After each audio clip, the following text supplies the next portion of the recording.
Thank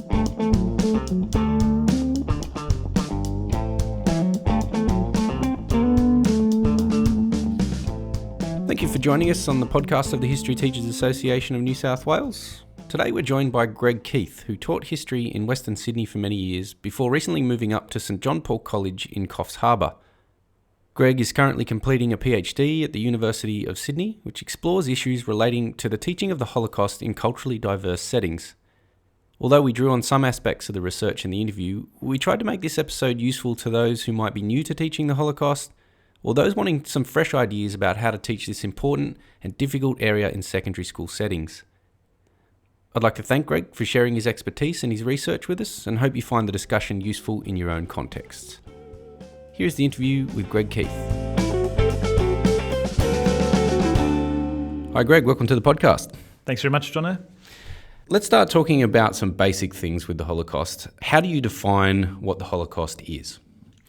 It's one of those topics where, as teachers, we tend not to define things too much, particularly with our junior classes, so stage 4 and 5. But I think it's really important to have a definition in mind when you're teaching the Holocaust.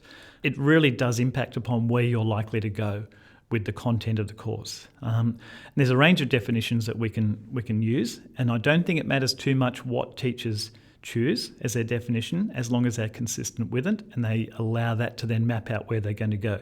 I used the definition from the USHMM, United States Holocaust Memorial Museum, and they say that the Holocaust was the systematic, bureaucratic, state-sponsored persecution and murder of approximately 6 million Jews by the Nazi regime and its collaborators. And there's a few key points in that definition that I really like to focus on with the kids. Like systematic, bureaucratic, state-sponsored. It fits all the definitions of genocide. The 6 million Jews, so we get the scale of it. But really importantly, it's not just the Nazis, it's also their collaborators. So it goes beyond Germany. It goes to other countries within Europe. There are collaborators in most of the countries across Europe that the Nazis occupy. So that's the definition that I go with, but there's more to it than that because it's very exclusive. It only includes the Jews. And other definitions will include other groups. The USHMM recognise those other groups, but they don't include them in the definition. And that's where there's a point of contention, I guess, between different historians and teachers, who's included in that Holocaust definition and who's excluded. Is there a teachable kind of moment in that, in the sense of like looking at various definitions as well, or do you sort of stick to one? Yeah, there is. And I don't do it too early because it's not much of a hook. And you are always looking for a hook, I guess, to get kids engaged in the topic that you're doing. The Holocaust probably doesn't need a hook as much as other things, but I wouldn't start with definitions. But yeah, there are teachable moments there, particularly when we start to consider those other groups, the Roma, the Gypsies, the Poles, Russians, political prisoners, Jehovah's Witnesses, homosexuals, all those other groups. You can't ignore them and you shouldn't ignore them. Whether they're part of a thing called the Holocaust is the point of contention. So I've done a lot of teaching and writing and things like that about events surrounding, say, the Cambodian Revolution with the Khmer Rouge, things like the Holodomor in the Ukraine in the 1930s. How do you see the events unfolding here with the Holocaust as different? Yeah, it's a very different genocide. It is a genocide. It fits all the definition of a genocide, all the criteria, but it's different to other genocides. And every genocide, of course, is different to each other. But the field of Holocaust studies and comparative genocide studies, there's a lot to be learned from each of those. The Holocaust is different. It's different to every other genocide for a number of reasons. Probably the most important of those is that it's borderless. The aim of the Nazis was the total annihilation of every Jew in Europe and ultimately across the world. Most genocides have a border. They have a defined area in which they take place, in which the aims are meant to take place. The Holocaust was global in its intent. The ideology was different. The idea that the Jews were a serious threat to the survival of Germany, that was deeply embedded in Nazi ideology. In other genocides, the outsiders, in inverted commas, are seen as competitors for land and resources, but in the Holocaust, the Jews are a biological threat in terms of how the Nazis see them. The process and the scale is different as well. We're talking about industrial scale killing. No other genocide has seen mass killing carried out on this scale and with the same level of efficiency. Hundreds of thousands of people are directly and indirectly involved. I know the Rwandan genocide is incredibly fast, probably the fastest genocide. But in terms of the scale of the killing and the industrial nature of it, the Holocaust is different there again. And I think lastly, the Holocaust is different because it's very much a turning point in our thinking, in 20th century thinking, and the way the world viewed genocide. There were war crimes trials at Nuremberg and elsewhere, and a United Nations Convention on Genocide, and a much greater focus on human rights. Those things come out of the Holocaust. We haven't become very good at stopping genocides, but I think our understanding of genocides is much greater as a result of studying the Holocaust. I've heard you talk about this before, this kind of concept of the Holocaust being different in terms of it being important to not try to say one of these events is more important than the other. I thought that was a really good way to put that. Yeah, they're different. Each one is different. Each one has its own unique qualities, I guess you could say. But the Holocaust is the one that has probably been studied the most. And from a teacher's perspective, it's incredibly well-resourced. If you're going to study a genocide in the classroom, then the Holocaust provides you with unlimited resources at a whole range of really good websites, great journal articles, great textbooks. There's so much good material there to use in the study of the Holocaust. And you're working on a PhD at the moment, which is exploring an interesting aspect of this from a teacher's perspective. So it's kind of focusing on this idea of teaching the Holocaust within multicultural settings and looking at the kinds of pedagogy that is appropriate and useful in those contexts. What sorts of things are you starting to find? I know you're not finished yet, but what sorts of things are you starting to find? No, it's a three-part process, and I've completed the first part of that, which was an online survey of teachers through New South Wales, predominantly in Sydney. We ended up with 70-odd responses from different teachers, and it was quite an extensive response that we got from them, quite a detailed response. So we learned quite a lot about how the Holocaust is being taught. We know that nearly 85% of schools teach about the Holocaust in Stage 5 mandatory history. We know from that then that 15% of schools don't teach about the Holocaust in Stage 5, which I found a little disturbing given that it's clearly in the national curriculum and in the syllabus, but 15% of schools don't teach about it. Of the schools that do teach about it, most of them are spending at least 5 hours on the Holocaust, and almost half of them are doing 10 hours or more. So there's some really great things happening out there in Holocaust education at Stage 5 level. Why are they teaching about it so much? Well, 95% of them said that they're teaching it because of its historical significance, but also because of it's a tool to combat racism and prejudice, not just in the classroom, but beyond that as well. And they're seeing it as a way of developing students' ethical frameworks and as a warning against silence and indifference. So there's really good reasons why people are spending so much time on it. Lots of challenges that have come up in the survey. A lot of teachers said that their students were upset by the graphic material that they were confronting, and others said that their kids were desensitised to the graphic material, and sometimes the same teachers said both things. So in a classroom you might have kids who are responding in quite different ways to the material that you're presenting there. Probably the most disturbing challenge is the level of anti-Semitism that teachers are encountering in the classroom. Around about 20% of teachers in Sydney said that anti-Semitism and racism were an obstacle to their teaching of the Holocaust in the classroom.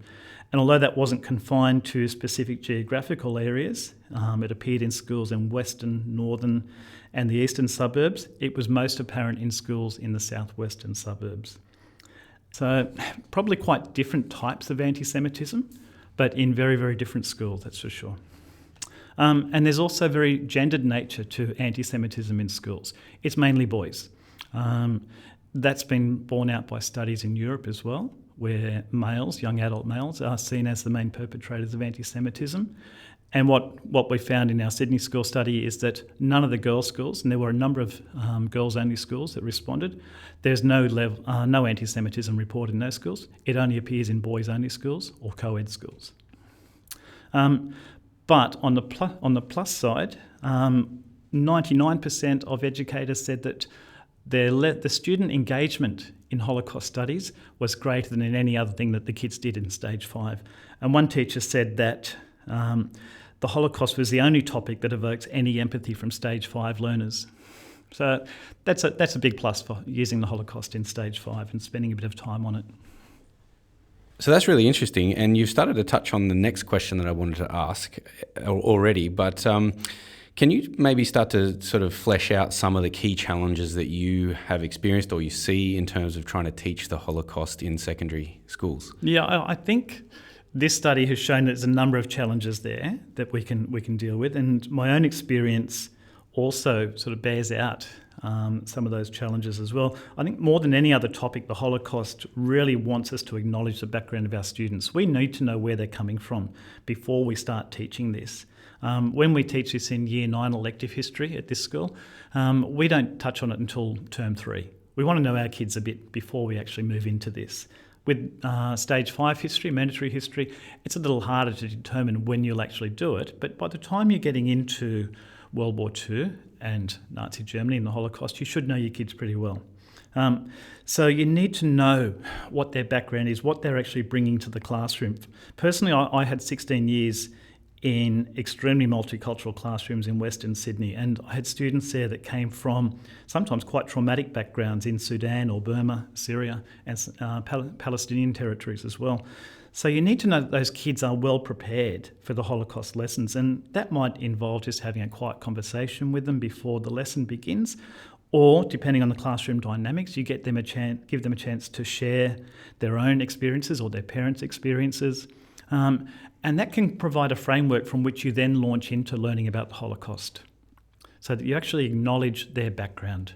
These kids don't start from a neutral position, particularly with something like the Holocaust. If your class does include students who've been potentially traumatised by their experiences, I think you need to start with their full understanding of where your Holocaust lessons are actually going to go. They need to know the content in broad terms before you get there. And for some of these students, these lessons might just be too much. They may need to excuse themselves from those particular lessons and just stick with that broader overview without the detail. But others have extraordinary stories to share, and that sharing might be helpful to them and to their peers.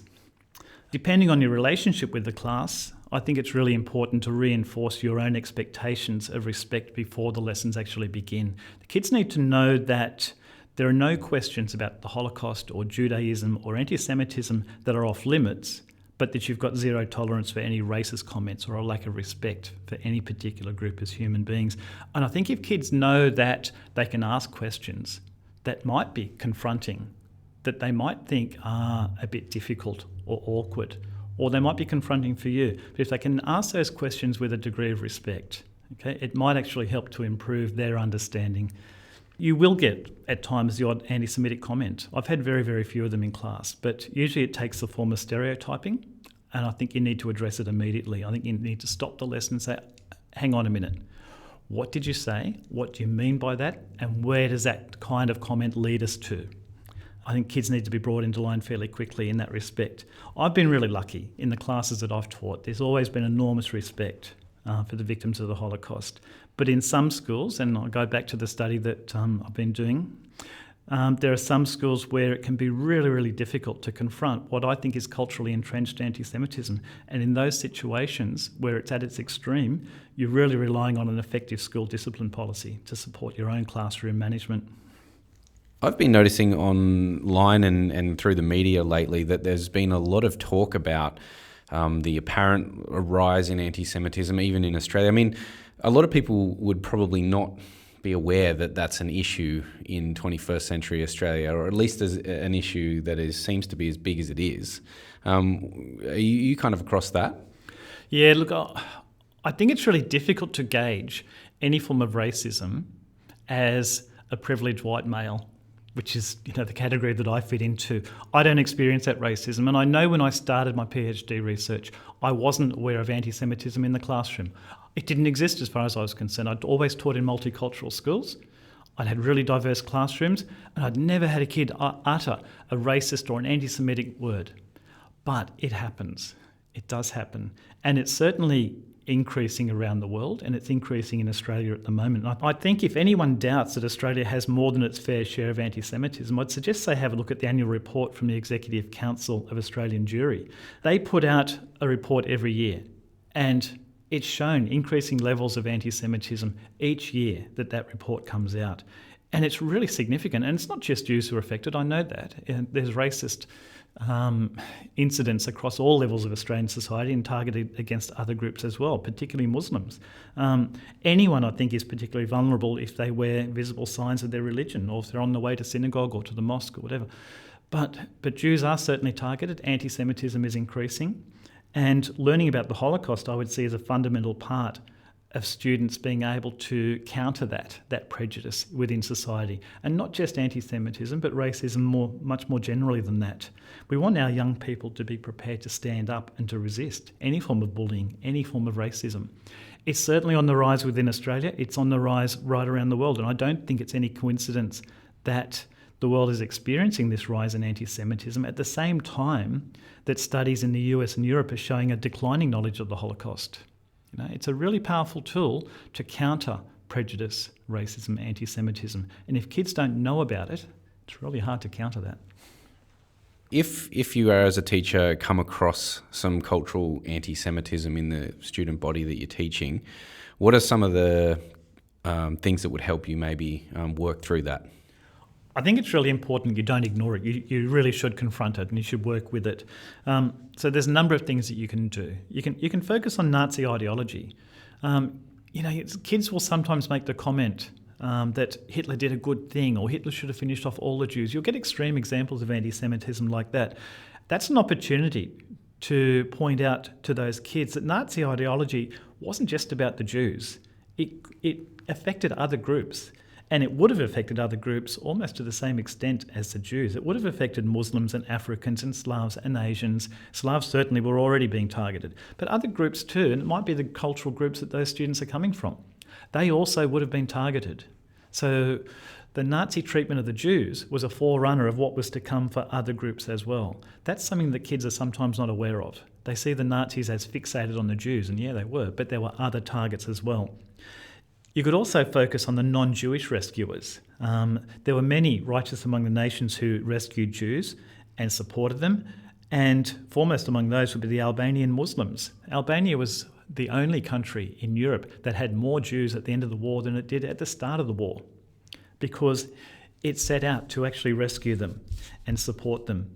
You could start with a group of students that might have issues with anti-Semitism with the Armenian genocide, or Bosnia or Myanmar, and talk about genocide in broader terms before moving into the Holocaust, and let them see that genocide is not something that targets only Jews. Many, many other groups have been targeted as well. But the important thing, I think, is that you know your students and you choose an entry point that actually works for them. And if you think you're going to encounter anti-Semitism, then have a think about how you can counter that before you even get to it in the classroom. Know your students and then choose the entry point accordingly. I could imagine in these settings you're talking about in terms of multiculturalism, and also in the context where students have access to a lot of information, a lot more than I probably had at my fingertips when I was at school. I could imagine a lot of students making their own connections between some of the things that you talk about in a topic on the Holocaust and, say, these contemporary events. Does that also lead to some challenges and potential pitfalls? Yeah, it can do. I mean, students have the potential to be incredibly well-informed these days, and they also have the potential to be very much misinformed as well. And it depends on where they're getting their information from. Some students will ask really good questions about the creation of Israel, for example, or about the situation in the Palestinian territories at the moment. That's great, ask those questions. Was Israel created as a result of the Holocaust? Questions such as that. I don't think there's any problem with addressing those as part of this study, as long as the kids are being respectful in the process. The misinformation might come about where students are drawing equivalency between Germany's treatment of the Jews and Israel's treatment of Palestinians. And I think that misconception needs to be addressed very much as well. Both are terrible situations, but they're not equivalent to each other. They are very, very different. I think once you study the Holocaust in any detail, you'll understand that there is no equivalency between what Israel is doing in the Palestinian territories and how Germany treated the Jews. So this is an opportunity. I see this very much as an opportunity to talk about those current events. Personally, I don't think Israel is created as a result of the Holocaust. And I draw that to the students' attention by looking at immigration figures to the British Mandate of Palestine in the period prior to the Nazis coming to power, and then through the 1930s and the 1940s. And it's pretty obvious that Israel is very rapidly acquiring, or what's then Palestine, is acquiring a large Jewish population, and a Jewish state of some kind is most likely to develop anyway, regardless of World War II. Certainly, the Holocaust could be seen as helping to expedite that creation of Israel. But Yehuda Bauer, a very famous Holocaust historian, has pointed out that Israel is created more despite the Holocaust, because it takes away so many potential settlers. 6 million people are murdered in the Holocaust. Each one of those is a potential settler in Palestine, in the creation of Israel. The way you set that out there is emphasising some really important things to me as well, in terms of ensuring that this is taught as history. So what you just seem to affirm there is that you're happy to ask questions. That's what good history is all about. Big questions, contestable ideas, using evidence, and doing that in a context of respect and tolerance for different points of view. Absolutely. To me, that's good history teaching. Yeah. I don't think anything should be off limits. And I find with this topic more than any other, that kids have so many questions. There's so much that they want to know. Their big question is why? Why does this happen? And I struggle to answer that. We try and rationalise it as best we can, but I think it's pretty much impossible to do that. But they have so many good questions, starting with anti-Semitism right up to the creation of Israel and beyond. The alternative is that you shut down all conversation that takes place after 1945. And I don't want to do that. I think what we do in history, whether it be ancient or modern or medieval, is we should be drawing some kind of parallels between what has happened in the past and the way our world is today. And if kids are asking questions that are putting those two things together, then that's great. We want them to be critical thinkers, but we want them to be well informed. There has to be a really strong contextual base for them to ask those questions and to answer them themselves. What are some other things that you would encourage, say, if you're a teacher coming to this for the first time? We tried to emphasise a few things there, but what are some other things that you'd suggest that they really need to keep in mind as they begin to teach the Holocaust? Holocaust educators generally have a pretty well-developed philosophy about how we should actually teach this topic. And underpinning that is the philosophy that comes from Yad Vashem in Jerusalem and also the Sydney Jewish Museum in their PD. And that is safely in, safely out. You need to bring the kids into this topic safely, and you need to take them out of it again safely. You do not want them traumatised by what they're learning. You don't want them desensitised. You want them to come out with a really good, strong contextual knowledge of what happened in the Holocaust. Try and attempt that question, why it happened, the processes, and particularly we want to see them develop their own moral and ethical framework, so that they can make good decisions in their life, not decisions at the same scale as took place in the Holocaust, but their own decisions that are based upon morals and ethics. The other thing that we want to do is make sure that we're giving voice and identity back to the victims, that the Nazis went to great lengths to strip away the personal identity, the humanity from the victims. We want to give that back. So at every opportunity, we're talking about real people, real places, real events. We're giving a voice to the victims of the Holocaust, not just focusing on an abstract figure of 6 million. It's a big number, but it doesn't mean a whole lot, especially to young students. So we want to give voice to the individual victims of the Holocaust as much as we possibly can. And whenever we can, listen to those victims through their testimony, through their diaries and journals. I think it's important as well here to just quickly consider some things that probably we should avoid as teachers when we're working with secondary students in terms of the Holocaust. What are some quick things that you might mention there? Probably the big one to avoid is role play. And I know some teachers can do role play in Holocaust studies quite well, but as a rule, I would avoid role play at all costs. When we do role plays in history, we're trying to develop empathy amongst our students, and we do want our students to be empathetic when they're learning about the Holocaust. But I'd suggest that it's an impossible task to try and imagine that you are someone in this type of situation, someone in the ghettos, someone hiding in Berlin, Anne Frank in Amsterdam. It's impossible to genuinely put yourself in that person's position. And I know role play is difficult at the best of times, but I think it's very dangerous that students could come away from this thinking, now I know what it's like to be. You don't, and you can't, and I don't want you to be that kind of person who actually is experiencing what was experienced in the Holocaust. I'll give you one extreme example. A teacher, not in Australia fortunately, in a US school, took the measurements of a cattle car that was used to transport prisoners to Auschwitz, marked out those measurements on the floor using masking tape, and then got the class to cram themselves into those measurements and sit there within that masking tape line and say, now kiddies, imagine what it's like being a Jew on your way to Auschwitz. I'm sorry, the kids are not imagining what it's like on their way to Auschwitz. They're imagining what it's like sitting on a carpeted floor in a classroom surrounded by a masking tape square. And that's not what empathy is meant to do. And that's where the testimony absolutely stands in, and actually the students are doing real historical work by looking at the testimony. Very much so. You want to hear the voices of the people who are in that cattle car. Read the poetry that's been written in response to it by people who actually experienced it. Go back to the sources. The other thing we need to avoid is graphic images, and I mentioned this before. I think that's the way many of us probably taught about the Holocaust originally, using the old footage from the British Army at the liberation of different concentration camps, Bergen-Belsen in particular. Those graphic images are really confronting. They produce shock and awe in the students. They'll produce lots of tears. Again, it's not what we're trying to do. We want to get genuine understanding. We want to get contextual knowledge, but genuine understanding. And those images really do nothing, I think, to humanise the victims. In fact, they strip away the humanity even more. A pile of bodies is just a pile of bodies. We want to hear the voices. We want to hear from the survivors. We want to hear the testimony from those who perhaps didn't survive but recorded their thoughts in diaries. A pile of bodies is not good history. That's not what we need to confront our students with. So those are the two things that I think we need to avoid. Role play and graphic images. There's plenty of other resources, plenty of other ways of taking students through a study of the Holocaust without resorting to that. There's a parallel there with teaching other topics, in my view, in terms of when you're teaching, say, a war or a conflict.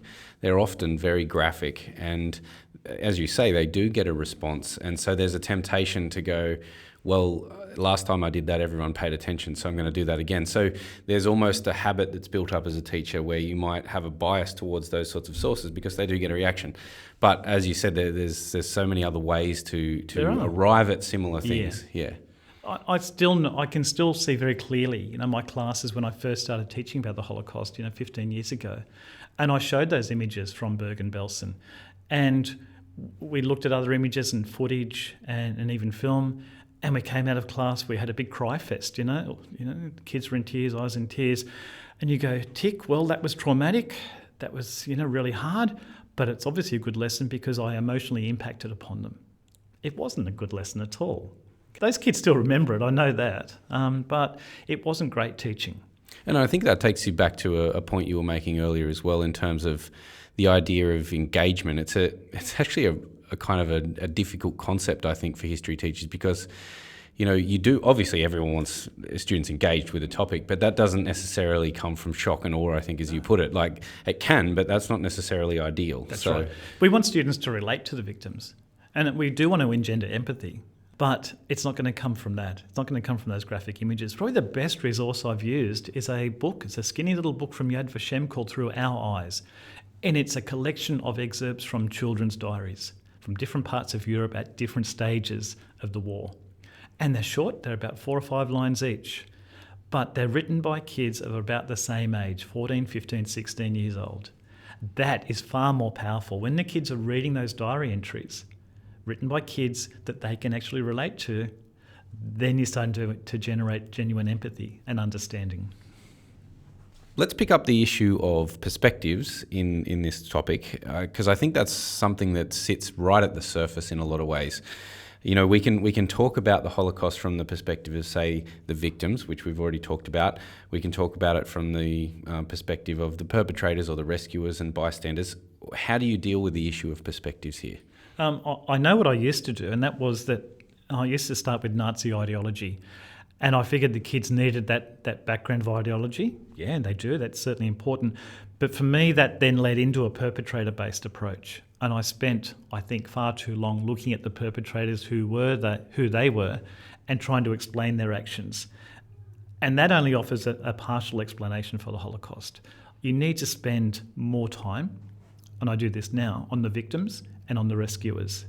and particularly on the rescuers as well. Although I keep saying that we need to give voice to and rehumanise the victims, we certainly do that. This is very much about who those people were.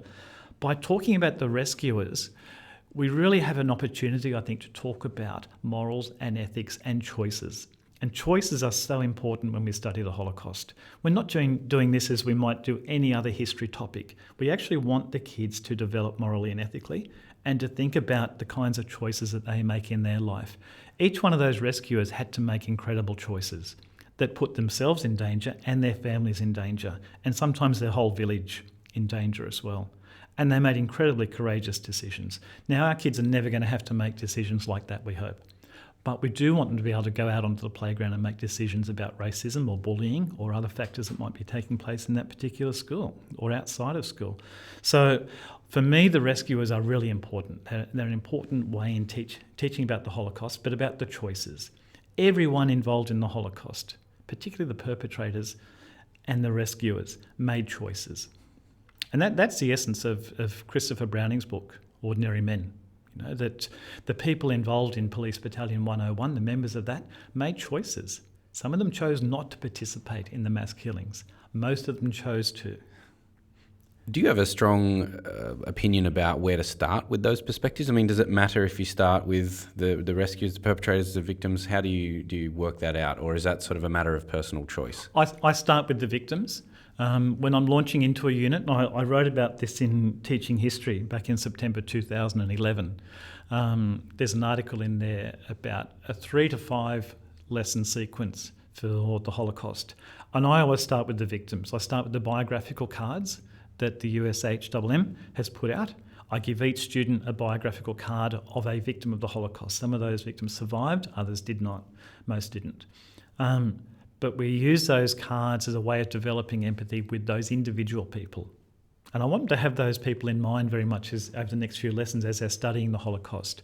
So I start very much with the victims, but I certainly end with the rescuers and the choices that they made. So in elective history, where we might go for a term or even more than a term, most of that is focused on the ghettos and the Judenrat, the Jewish leadership within the ghettos, and the choices that they had to make, and the moral dilemma they found themselves in. And some of them became morally bankrupt because of those choices, and others were incredibly courageous. Really diverse range of choices that they made. So I start with the victims, I finish with the rescuers, but in between, obviously we need to look at the perpetrators as well and try and understand their motivation. If we think about the place of the Holocaust in the secondary history curriculum, obviously we've talked about this a few times now that it's mandatory to cover in part in Stage 5 history, but there are other opportunities too, and even in Stage 6 as well. Where do you see it fitting? Yeah, in Stage 5 it's pretty clear where it fits, but it's also a highly competitive area in which it does fit. And teachers have got a real problem, a real dilemma in how much time they give to it. And clearly from what I said earlier about how much time teachers are spending on this topic in mandatory history, now 85% of them are using it, studying it, and most of them are spending 5 hours plus, up to 10 hours. So it has a really important place, although it's only one dot point in many dot points when we study World War II. It's one that teachers are deciding is very, very important to study. So in mandatory, it fits clearly within World War II. Within Stage 6, within the core study, Power and Authority, and Conflict in Europe. And it's one dot point again in each of those areas, and it's a highly competitive area. But I would imagine that most teachers would be spending several hours on the Holocaust in Stage 6. It's in elective history where you have the most opportunity to really run with this topic and develop it. And in the schools that I've been in, we've always spent at least a term studying the Holocaust. Generally, our focus has been the ghettos, but not always. And when we've gone beyond one term in the study, it's been entirely by student choice. We program for one term, and the students invariably want to spend more time on it than that. So that study within elective history, it's probably the most demanding emotionally and academically of the units that we do in elective history. And it's the one that is the most memorable for the students as well. That's the one that they keep coming back to as their favourite unit. And that's also what other teachers have said around the state, in the responses that we've received to the research. That particular topic, the Holocaust, is the one that they keep saying in mandatory Stage 5 history is the one that the students enjoy the most. What kinds of assessment do you use? Let's say you got an elective class of, 15, 20 kids. You're teaching it for your term that you said that you'd set aside, and you've got one or two assessment tasks in that time. What kinds of things have you used in the past that have worked well? Yeah, with our focus on the ghettos, the last couple of years we've got the students to do a report on one aspect of ghetto life in one particular ghetto. It's their choice. We give them a list of ghettos. They can go beyond that if they wish. There were thousands of ghettos across Europe. And we give them a list of different aspects of ghetto life, which might include resistance, it could be survival, it could be leadership, it could be health and education within the ghetto, maintaining religious life. It's a whole range of different topics that they can do. So they produce a report on that. We set them some minimum standards, but almost invariably they go well beyond those minimums and produce incredibly detailed reports. We're particularly well resourced here. We've bought a lot of resources from Yad Vashem, so the kids don't have to rely on online resources, although they're certainly Yad Vashem, USHMM, there's lots of resources available to them. So the report allows them to really chunk the assessment task and work through it methodically, using subheadings, using graphics, maps, diagrams, photographs, diary entries as well. We want them to go back to the primary sources, but they've produced some outstanding reports. Can we finish up with just some pointers for, say, teachers who are coming to this maybe for the first time, or they've only taught it once or twice and are looking to kind of expand their resource base for this? What kinds of things would you point them towards? Probably the first thing that I would recommend if you're coming to this new is that you do some background reading. As I mentioned before, the students are going to have loads of questions. You're not going to be able to answer all the questions that come up, but you want to have a good crack at them as much as possible. And when you can't answer them, then I guess it's really important to say, I don't know the answer to that. Let's try and research that together. But it will help you enormously if you've done some background reading. And I'll give you 3 books that I think are really important to knowing something about the Holocaust and the processes. One is the Yehuda Bauer, Rethinking the Holocaust. And he challenges a lot of our thinking about how the Holocaust should be perceived and taught and studied. Yehuda Bauer is probably the foremost historian of the Holocaust. So Rethinking the Holocaust would be number 1. Short book, incredibly readable, but really important. The second one is Ordinary Men. Christopher Browning, I mentioned that before. And if you're looking for debate in extension history, you could throw in there Daniel Goldhagen's Hitler's Willing Executioners. Both those books use the same range of primary sources. Christopher Browning's I particularly like. It doesn't draw far-reaching conclusions about all of Germany and Germany's motivation for its involvement in the Holocaust. It focuses on Police Battalion 101 and the choices that they made as individuals, and tries to explain those choices through an examination of the testimony, the primary sources, but also the psychology of the men as well. So that would be one that I certainly recommend. And the last one is Carl Schloon's The Twisted Road to Auschwitz. It's a starting point, and I think historiographically we've moved on beyond the twisted road to Auschwitz. Many people will see a very direct route to Auschwitz from 1933, straight there, direct line via Hitler. Others will see, like Schloon does, that it's a very twisted road and that there's no certainty about where the Holocaust will lead to when the Nazis come to power. But I think Schloon's is a really good starting point, and again, very, very readable. You could throw in Roel Hilberg's The Destruction of the European Jews, but there's a huge body of books that you could read. But certainly I'd start with Bauer. That gives you an understanding of the processes and where the historiography is at the moment. Online, there's some great resources. Echoes and Reflections is an American website. It used to come out as a folder of photocopiable resources, but everything now is supplied online as a PDF, completely free. Yad Vashem, USHMM, and Facing History has an extraordinary range of teaching resources and strategies. So they talk about the Holocaust, civil rights movement, other genocides around the world, but their teaching strategy section is particularly good. And I mentioned before the Yad Vashem resources. Through Our Eyes, I think, is extremely good for our kids. We're talking about stage 5 predominantly, and Through Our Eyes allows them access into the diaries and the minds and the thoughts of the victims of the Holocaust. One of the things that I think most teachers would be aware of, and even actually people who aren't teachers, is the films of the Holocaust that have kind of made some of the stories and some of the themes probably fairly prominent in international memory of particularly, say, the Second World War. How do you use those? Do they fit into your teaching? They certainly fit into our teaching, and within elective history, we always show a film. It's hard to find the time in Stage 5 mandatory to show a film at any point, let alone in your study of World War II. And without a substantial context, I think film is not particularly helpful. You need to have that contextual knowledge. Kids need to have the content before you launch into a film. But if you do have time to do it, and the kids do have that background knowledge, then there's some fantastic movies that you can watch. Now, for me, Schindler's List is absolutely top of the list. I think it's an incredibly well-made film, incredibly powerful film. It's not perfect by any means. No film is ever perfect in its representation of a historical event. So that allows you to have some conversations about that during or after it. But I think it's probably the best of the Holocaust films to watch. In the way that it shows the horror of the Holocaust without being excessively graphic, it humanises the story. It gives those individuals voices. Okay. The problem with it perhaps is that it almost has a happy ending, in that the survivors and the rescuers walk over the hill in Jerusalem to the promised land, the new life.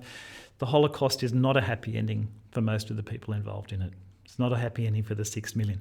But beyond that, I think Schindler's List is a fantastic film. The Pianist 2 is also very, very good, and Defiance is also useful if you want to show resistance. But the one thing that I would stress is please don't show the boy in the striped pyjamas. It's a completely implausible plot. It shifts the empathy away from the victims and onto the perpetrator's family. So it's a film to avoid.